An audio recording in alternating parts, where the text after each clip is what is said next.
Bizningki beyanmaslığımız biz yordam qilishga tegishli bo'lmagan nurg'un kishilarga yordam qilganligimizdan bo'lishi mumkin.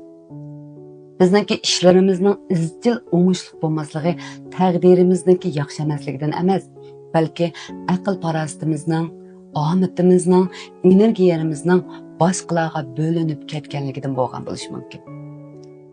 Bugun men ko'pchilikka saqlab olishga arziydigan, siz boshqa yerda anglab boqmagan bu mazmunni so'zlab bering. Men mushu video orqali sizning ko'p yillik yaxshicha tafakkuringizni uzil-kesil buzib tashlab, shuncha yillardan buyon iqib ketgan talaklaringizni az-azdan yig'ib olishingizga yordam qilay. Kona qoida bo'yicha talayni yig'ib olish, energiyani qaytarib kelish degan bu gapni unutib qolmang. Bu so'zning kuchi sizningki tasavvuringizdan xeyli eshib ketadi.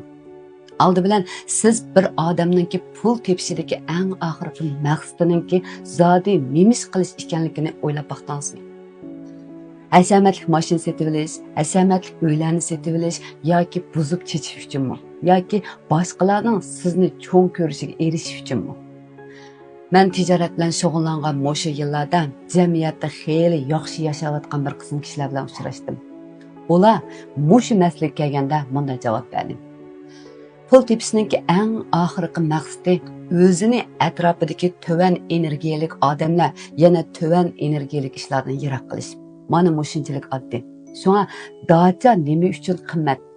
Aeroplanninki birinchi darajalik bo'linmasi nima uchun qimmat? Mushdan qarab baqilib.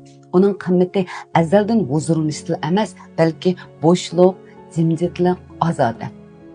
Biz yashagan sir herib ketayotganligimizni bayqaymiz.